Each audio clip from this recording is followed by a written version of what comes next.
Good morning, students. In history of class 8, chapter 2, now we will discuss the last topic of this chapter. This is the company army.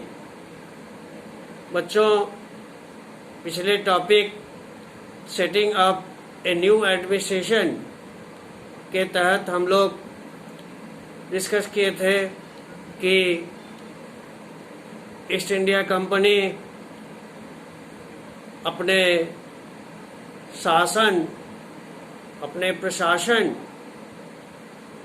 को किस तरह से स्थापित किया, नए प्रशासनिक व्यवस्था लागू की, अपने एक विशाल क्षेत्र में, भारत के उन क्षेत्रों में जहां ईस्ट इंडिया कंपनी का नियंत्रण था, इन क्षेत्रों में कंपनी एक नई प्रशासनिक व्यवस्था लागू की। अब यहाँ हम लोग इस टॉपिक द कंपनी आर्मी के अंतर्गत देखेंगे कि कंपनी, ईस्ट इंडिया कंपनी किस तरह से अपने आर्मी को कंपोज किया। और in starting of this topic there is given about the composition of the Mughal army and then after the composition of the company army. इस टॉपिक के अंदर दोनों के कंपोजिशन को समझेंगे और दोनों में अंतर भी समझेंगे। इस टॉपिक से एक्सरसाइज का लास्ट क्वेश्चन दिया गया है। The composition of Mughal army. The Mughal army was mainly composed of cavalry and infantry, घुड़सवार सैनिक और पैदल सैनिक। second thing, cavalry were the main army under the Mughal, and they were given training of archery, tirandaazi, and Mughal states did not feel the need of a professionally trained infantry. They generally depend upon armed peasants of rural areas and local zamindars who provided soldiers to the rulers during the war. Third thing, a major change occurred when in 18th century, when Mughal successor states like Awadh and Banaras began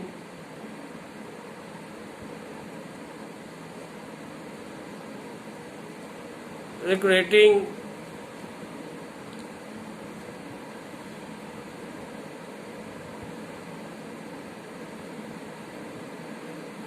peasants into their armies and training them as professional soldiers. Next, the East India Company. Now we will discuss about the composition of army of East India Company. The East India Company adopted the same method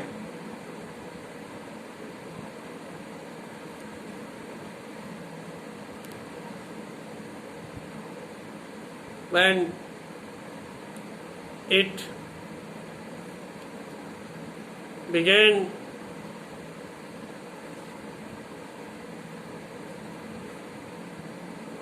the recruitment of its army.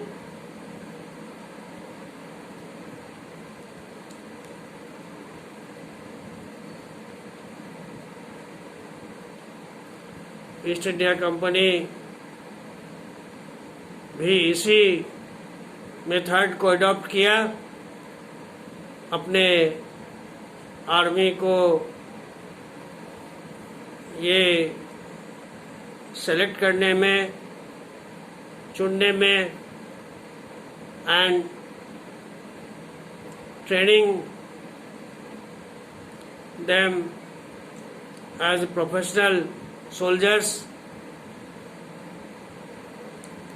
Next important thing that as warfare changed in 1820s, then the importance of cavalry was reduced and the use of infantry increased. Company infantry army were given arms with musket, matchlocks and other modern weapons.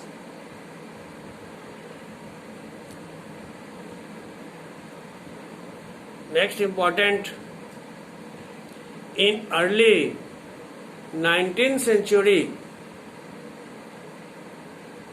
British began to develop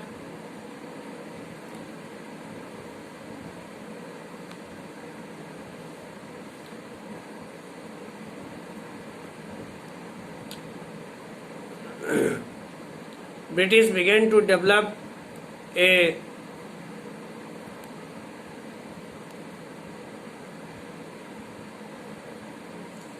military culture, a new military culture,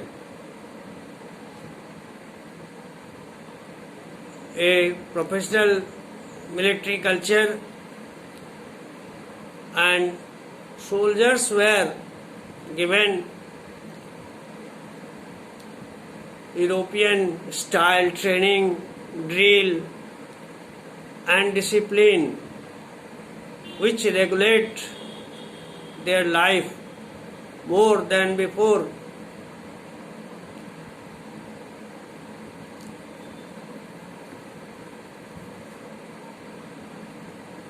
British government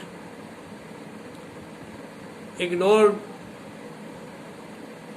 the feeling of religion and caste among the Indian soldiers.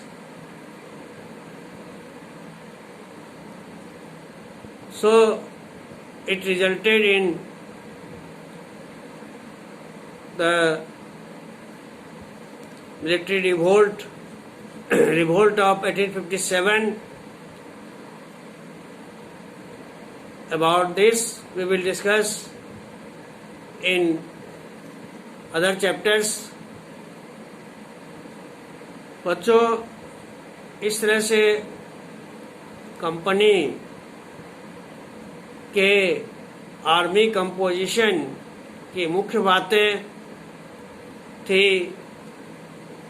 पहली बात कि company अपने army को उसी pattern से, उसी method से select किया, ट्रेंड किया। और दूसरी बात कि जब युद्ध तरीके में अंतर हुआ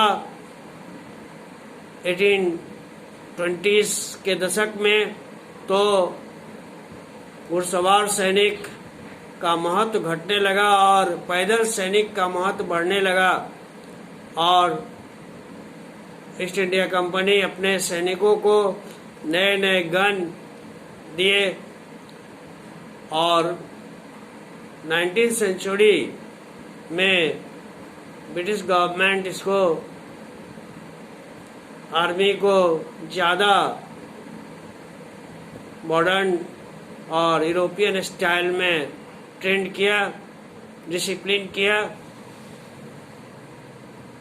और ब्रिटिश गवर्नमेंट सिपाहियों के बीच धार्मिक और जातीयता की भावना को ध्यान में नहीं रखा, जिसका परिणाम 1857 का विद्रोह सिपाही विद्रोह के रूप में हुआ।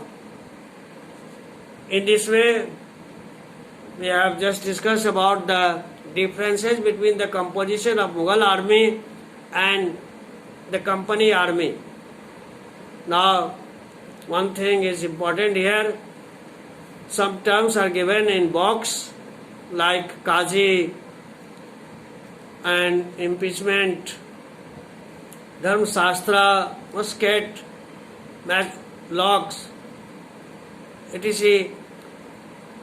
And some other things are given in box in this chapter.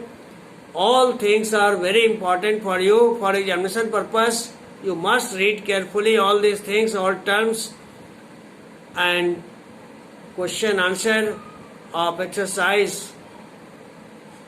बच्चों, हिस्ट्री में और एसएसटी में एक बात ध्यान रखनी होगी कि बॉक्स के अंदर जितनी भी बातें दी जाती है वो भी महत्वपूर्ण होता है। बॉक्स के रूप में, चार्ट के रूप में, ग्राफ के रूप में, ये सारी बातें महत्वपूर्ण होती है। सारे बातों से क्वेश्चन एग्जाम में आ सकता है। In this way all important topics of this chapter already we have discussed, and this is the end of this chapter. Thank you.